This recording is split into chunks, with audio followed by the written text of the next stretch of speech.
We hear from so many marriages out there that are broken, and many of you come from families that were broken as well. And so a lot of times when marriages get into that situation where they feel like they're broken, the only example that they have is the broken family that they came from. And so today we want to talk about just what do you do when you feel like your marriage is broken, and how can you make sure that you don't give up on that marriage so that you can continue to change everything about your family tree. So stay tuned.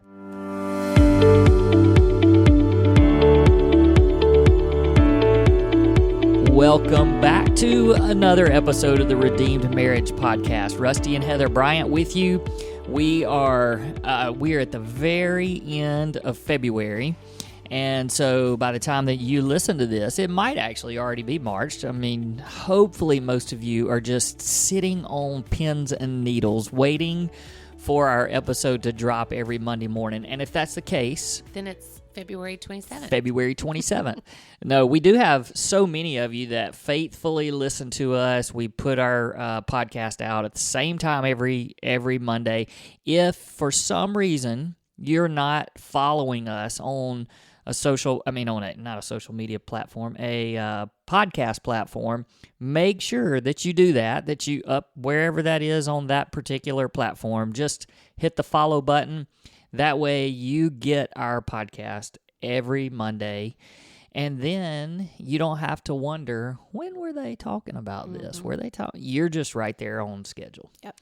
So if you're listening to this on schedule, February 27th, we are at the very end of February. We have been doing our prayer challenge, and it has been so much fun. The coolest thing about this is, just to give you a little glimpse into our world, we ended up with about 110 names that we put on our prayer calendar. So literally hoping for 28. Yeah. So we ended up with 4 to 5 couples on every day during the month of February. And by the end, because we started, and I think there were like 3, I think we started with 3 on every day. And then we kept adding after those first few days. We ended up, some days had 5 couples. And what we did was we took the message that they gave us. So some of them were very lengthy, lots of detail, told us everything going on in their marriage, which was awesome. And some were just, hey, it's too much to tell. Yeah. And just pray for my family, which is awesome. But we copied and pasted those into the notes section of our calendar. So every day it would pop up the name of the person, and then in the notes we could go back and we could read through everything. So it gave us some direction to be able to pray. And it has been so cool because we actually took the time to reach out on that day and tell everybody that was on that day that we were praying for them. And just to make that connection with our listeners, I've already said this before. I think it ended up 107 names. And of the 107, I think we knew 2 or 3 of them. Yeah, personally. Yeah, personally. So they're literally just from all over the world. And so it was incredible. So thank you for...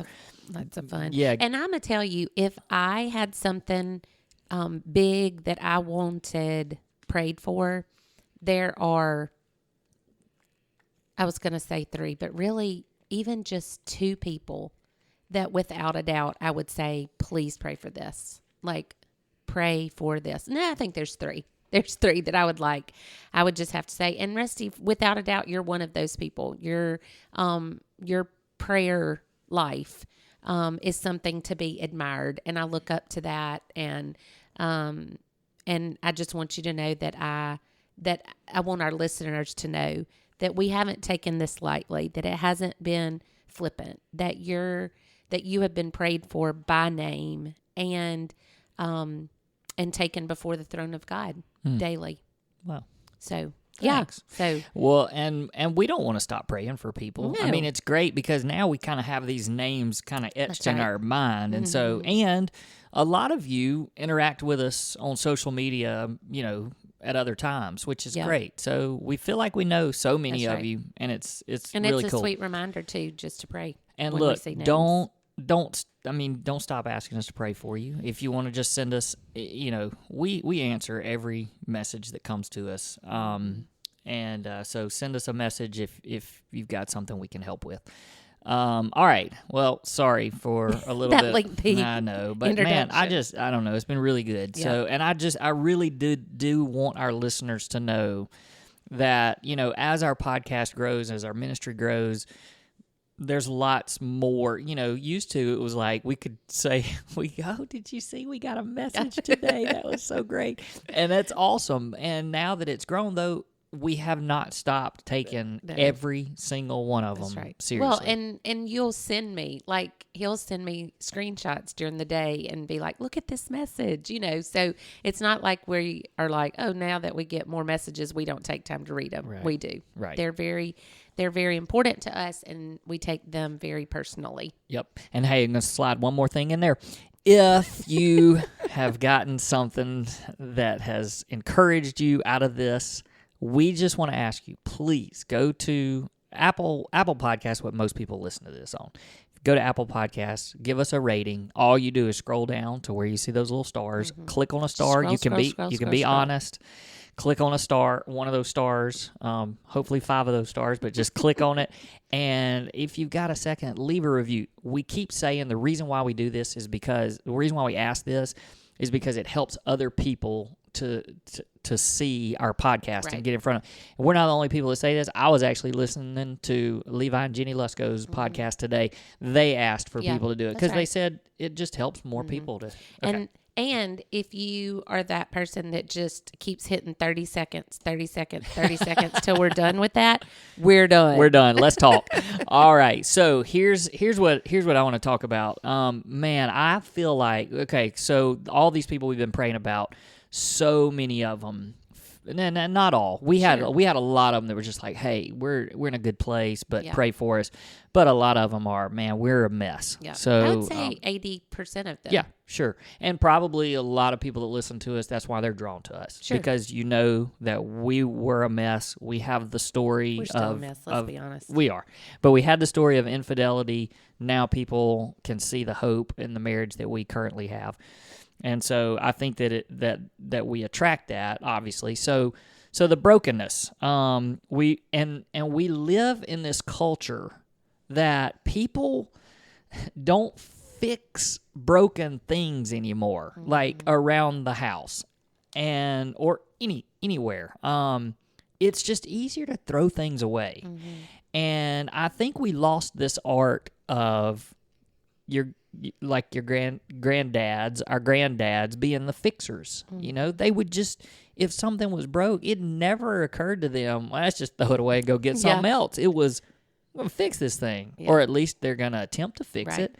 And the perfect story that I have for that is my grandfather, my pop, he was a fixer.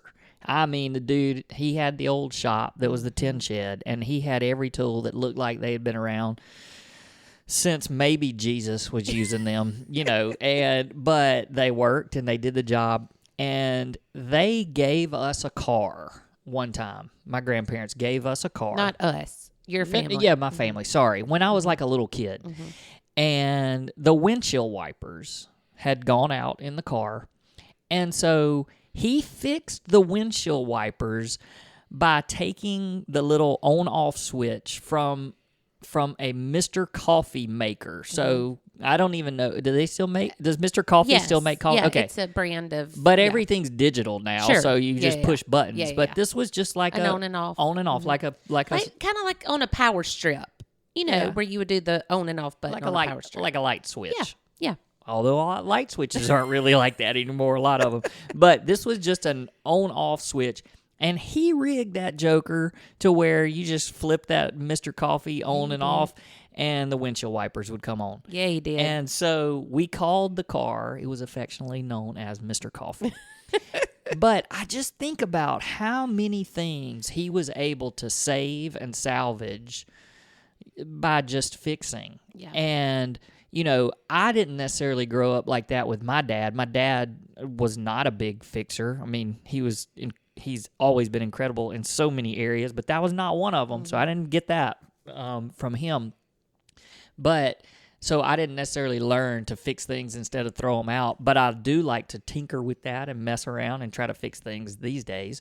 But it's not even just that. I think that even today, we just live in this society where it doesn't even have to be broken anymore. It's just, oh, that's better. Yeah. They've got a new I mean, holy cow. Apple and the phones. Yep. I mean, like they do it on purpose. Yes, that's how the whole marketing of it is, man, we got something better, and if you don't have it, then you can't do X, Y, and Z. Yeah, well, and then they make it easy for you by just saying trade it in. Trade in your old one. Right. And we'll give you a new one for whatever. Yeah, you got to pay a whole bunch of money. But they make it easy, right. quote, quote, easy. And, quote, quote. and most things start becoming obsolete so that you have to buy something else. So we're just in this culture where what you had is not good anymore. If it's broken, you can't fix it. Don't fix it. Don't try to fix it. It's probably more expensive to fix it. Throw the thing away.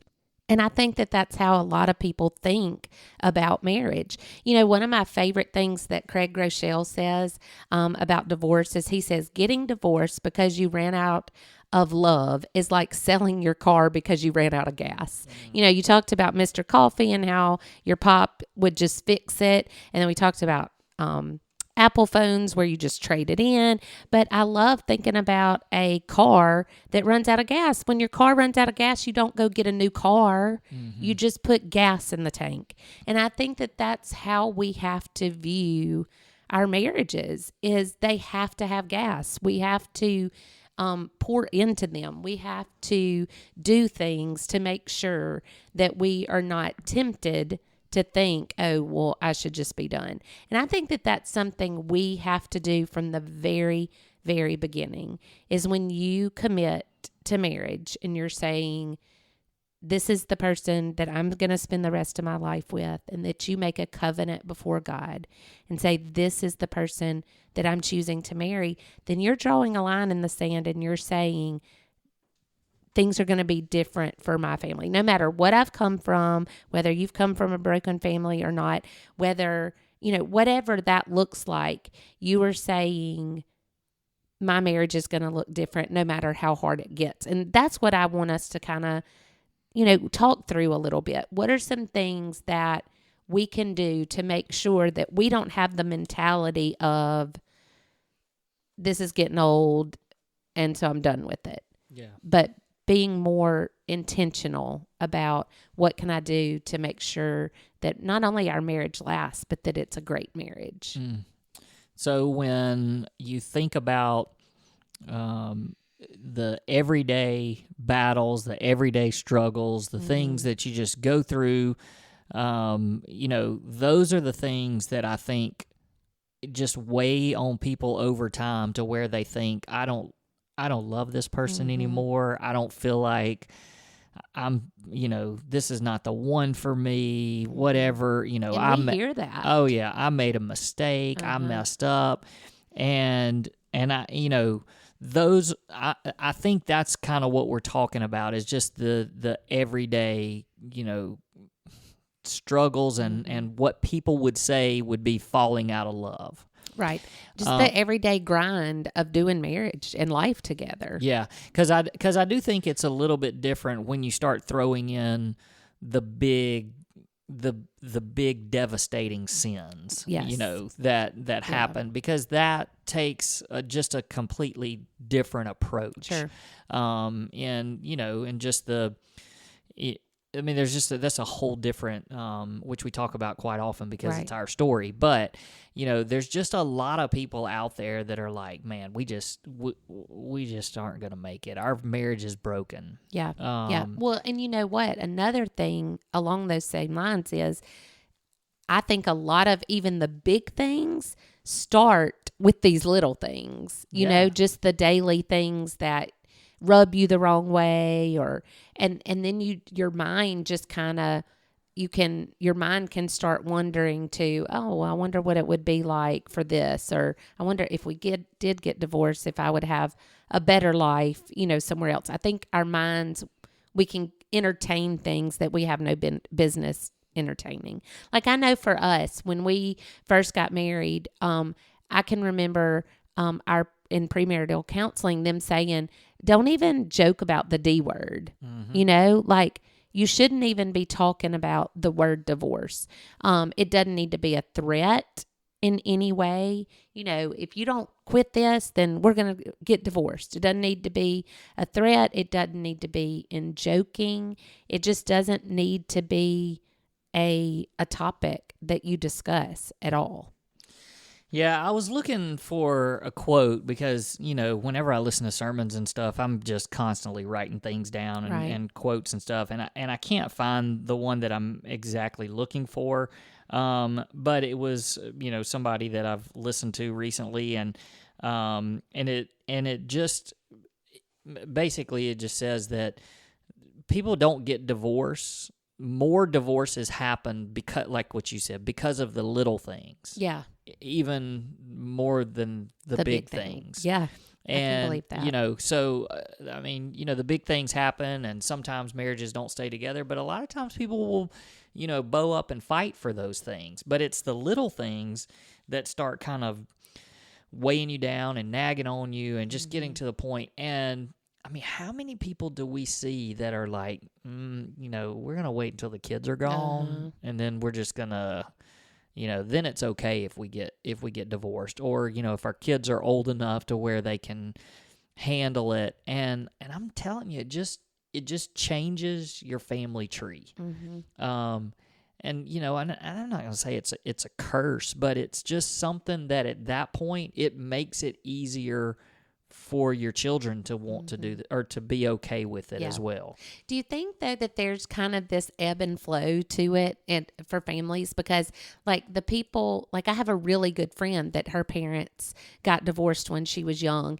and she was like, because of what she saw, she was that more determined to make her marriage work. Yeah. Because she was like, my parents went through divorce and it was awful. It was awful for me, and I'm not doing that to my children, I think that people do that, and it probably does. It keeps some of them together because they want to change their family trees, just like what we're talking about. But I do also think that there's some that probably start off their marriage like that, and they're like, we're not going to do this because my parents did. But then as they go through it, and it's like, well, this is not what I thought it was going to be. Well, they got out of it, and we made it. And so then it just, and I just think how important it is for, before you ever get married, you're just drawing that line in the sand, and you're just saying, this is it, one spouse for life, right? And this is the one. Yeah. So for those of you that are out there that are just like, I don't know if we're gonna make it, like I just feel like we're at the end of the rope, and I just don't know if we're going to make it. Or maybe you're even thinking, I don't know if I want to make it. Yeah. I think that a lot of people listening are like, I'm just not sure if it's worth fighting for anymore. Yeah, because do I want to be stuck in this situation for the next, till I die or whatever? Yeah, surely this isn't what God has for me. Yeah.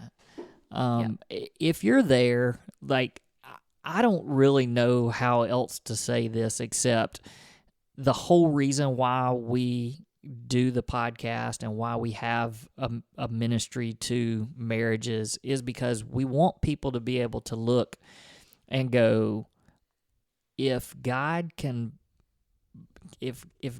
bring their marriage back to life, that's right, He can bring my marriage back to life. And God's own Son was dead for 3 days, and He came back to life. And our marriage was, look, when you face something as big as infidelity and you can survive that, then it should be a picture for people to go, okay, we can make this too. Yeah. And not just that, because I don't think people look at us and go, well, they stuck it out, good for them. Maybe we can stick it out too. It's not sticking it out. No. Like, we didn't just say we're going to stick this out. We said we're going to make this marriage the best that we can be. That's right. That's right. And because that's what God's design is. His design is for marriage to be a beautiful thing. Mm-hmm. Like he's not a God that's like, y'all got stuck in that one. Mm-hmm. Like, his desire is for us to have relationship with our spouse that is a beautiful and an encouraging thing.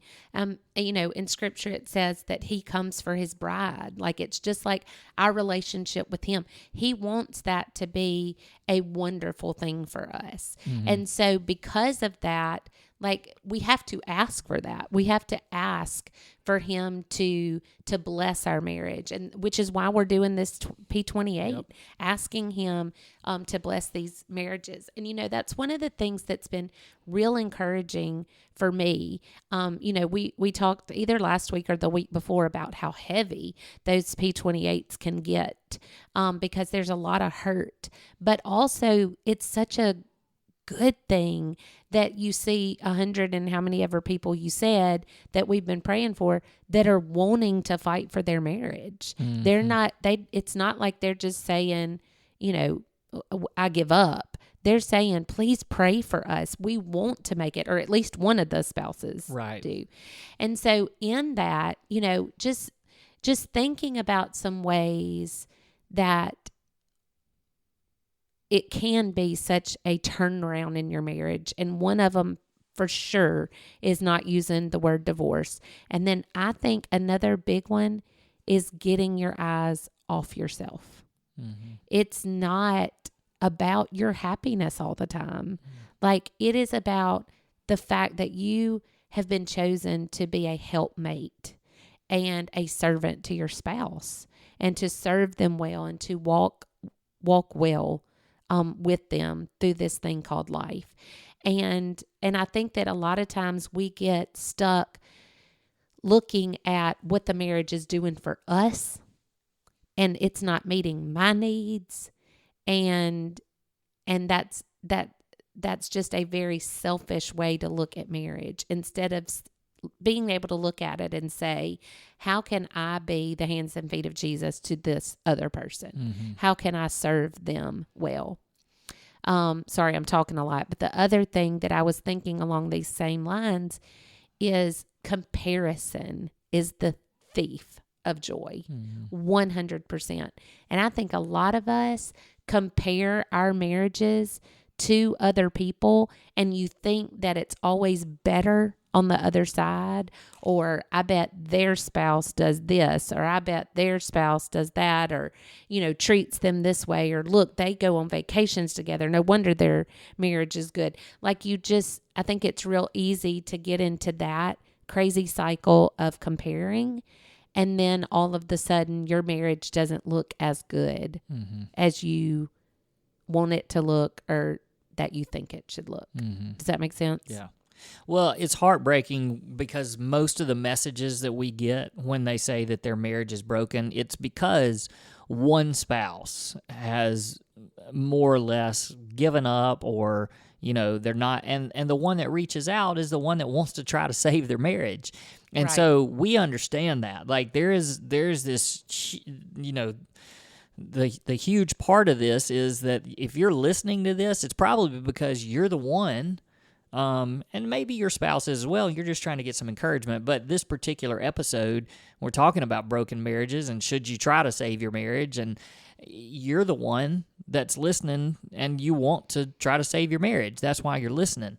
And so we get it that it's exhausting to be, man, I'm the only one fighting for my marriage. But that's the part of this that we're trying to say. God can change your spouse.